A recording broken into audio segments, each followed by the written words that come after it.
உங்களுக்கு பர்கர் பிடிக்குமா? அப்போ இந்த வீடியோவை நீங்கள் கண்டிப்பாக பார்க்காதீங்க. ஏன்னா இதுக்கப்புறம் பர்கர் சாப்பிட்ற ஆசையும் உங்களுக்கு இருக்காது. அப்படி ஒரு உண்மையான கதை தான் இது. நீங்கள் ரோட் சைடில் என்னைக்காச்சும் பர்கர் வாங்கி சாப்பிட்ருக்கீங்களா? அந்த பர்கர் பின்னாடியும் இவ்வளோ பெரிய அசிங்கமான கதை இருக்குன்னு யாருமே நினச்சிருக்க மாட்டாங்க. ஆனால் அமெரிக்காவில் நடந்திருக்கு. 1990 காலகட்டத்தில் ஜோ மெத்னின்ற ஒருத்தன் இருந்தான். அவன் பார்க்கவே ஆளு ஹைட் அண்ட் வெயிட்டா இருந்தான். ஆனா பார்த்தா சிரிச்சுட்டே இருப்பான். ரொம்ப நல்லவன் எல்லாம் நினைச்சாங்க. அவன் அங்க இருக்கிற அனாதை குழந்தைங்க, வீடு இல்லாம ரோட்ல தங்குறவங்க எல்லாத்தையும் கூப்பிட்டு அவன் ரோட் சைட் பர்கர் கடையில பர்கர் ஃப்ரீயா ப்ரொவைட் பண்ணுவான். அவங்க கிட்டலாம் போய் உங்களுக்கு எதாவது வேணும்னாலும் சாப்பாடு வேணும்னாலும் என்ன கேளுங்கன்னு சொல்லி தைரியமா ஆறுதல் சொல்ற ஒருத்தன். அவனுக்கு ஒரு மனைவியும் குழந்தையும் இருந்துட்டு வந்திருக்காங்க. ஒரு நாள் அவன் வேலையை முடிச்சுட்டு வீட்டுக்கு போயிருக்கான். நான் அவனோட வீட்டுல அவனோட மனைவியும் குழந்தையும் இல்லை. அது மட்டும் இல்லாம அந்த வீட்டுல ஒரு பொருள் கூட இல்லை. அவன் மனைவி அவனை விட்டுட்டு போயிட்டான்றது அவனுக்கு அப்பதான் புரியுது. அவன் பக்கத்து வீட்டுல எல்லார்ட்டையும் கேட்குறான். அவங்க யாருக்குமே அவன் எப்ப போனான்றதே தெரியலன்னு சொல்லிடுறாங்க. ரோடா தேடி அலைஞ்சிட்டு இருக்கான். இப்படி ஒரு நல்ல மனுஷனுக்கா இப்படி நடக்கணும்ட்டு எல்லாம் யோசிப்பீங்க. ஆனா அதுதான் கிடையாது. மனைவியும் குழந்தையும் காணாம போனது இவன் பர்கர் கடை போடுறதுக்கு முன்னாடி தான். அப்போ அவன் ட்ரக் டிரைவராக இருந்துட்டு வந்திருக்கான். இப்போதான் பர்கர் கடை போட்டிருக்கான். அந்த பர்கர் கடை போடுறதுக்கு காரணமே அவனோட மனைவியும் குழந்தையும் தான். அவங்க காணாம போயிட்டான்ற கோவத்துல ரோடா தெரிஞ்சிருக்கான். அவன் கோவத்தை யார் மேல காட்டுறதுன்னு அவனுக்கு தெரியாம ரோட் சைட்ல படுத்திருந்தவங்க, பிச்சை எடுத்தவங்க, வீடே இல்லாம இருப்பாங்க, அடிச்சா கேட்க ஆள் இல்லாதவங்க எல்லாம் டார்கெட் பண்ணி அவங்க ஒவ்வொருத்தவங்களா அந்த மனைவியை நினைச்சு அவன் கொல்ல ஆரம்பிக்கிறான். சீரியல் கில்லிங் அப்பதான் ஸ்டார்ட் ஆச்சு. அங்கிருந்து ஒவ்வொருத்தவங்களா கொண்டு ஒவ்வொரு தெருவிலும் நிறைய பேர் கொண்டுகிட்டு இருக்கான். இது யாருக்குமே நோட்டீஸ் பண்ணவே முடியல. ஏன்னா அவங்களுக்கு தான் யாரும் இல்லை. அவங்கள அடிச்சாலும் கொன்னாலும் கேட்க யாரும் வரப்போறதுலன்ற ஒரு நம்பிக்கையில அவங்க இருந்துட்டான். ஆனா எப்படி ஒரு விஷயத்துல அவன் மாட்டிதான் ஆகணும். அவன் எப்படி பாடி பார்ட்ஸ் எல்லாம் டிஸ்போஸ் பண்ணுவான்? என்னதான் கொன்னாலும் இருக்கிற ட்ரேசஸ், இவனோட எவிடன்ஸ் எல்லாத்தையும் வச்சு இவன் கண்டிப்பா மாட்டிப்பான். அதனால அவன் என்ன பண்ணான்னா, நார்மலா பர்கர்ல சிக்கன், போர்க், பீஃப் இந்த மாதிரி தான் ஃப்ளஷ் வச்சு கேள்விப்பட்டிருக்கீங்க.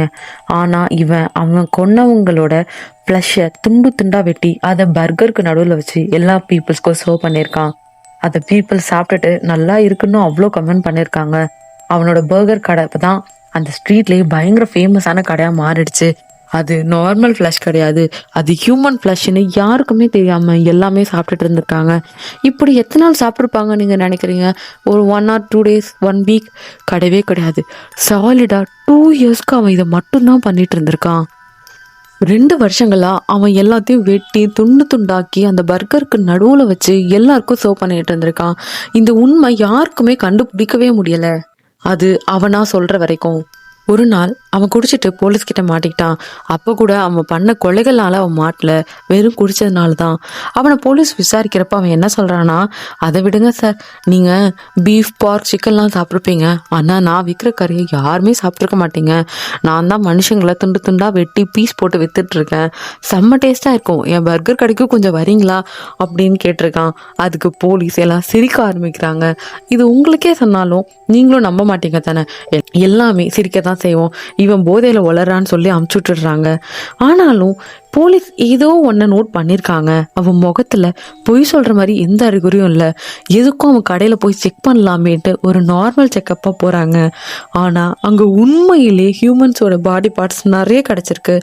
அவன் பர்கர் செய்ய யூஸ் பண்ண கிச்சன்ல இருக்கிற ஃப்ரிட்ஜில் இவங்களோட பாடி பார்ட்ஸ் எல்லாமே ஒவ்வொரு இடத்துல இருக்கு. எலும்பு துண்டுகள் நிறைய இருக்கு.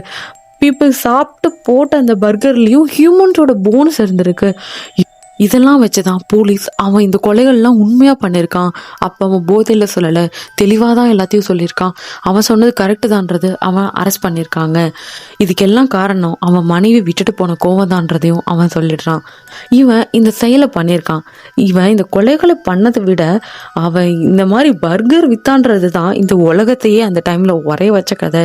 யாருக்காச்சும் இந்த ஐடியா இருந்திருக்குமோ? அவன் நினைச்ச மாதிரி சைக்கோ கில்லிங் வேலையும் பண்ணிட்டு இருந்திருக்கான், காசும் சம்பாரிச்சிட்டு இருந்திருக்கான். இந்த கதை உங்களுக்கு பிடிச்சிருச்சுன்னா லைக் பண்ணுங்க, ஷேர் பண்ணுங்க. நீங்க பர்கர் சாப்பிட்டா இனிமேல் உங்களுக்கு என்ன ஞாபகம் வரும்ன்றதையும் கமெண்ட் பண்ணுங்க.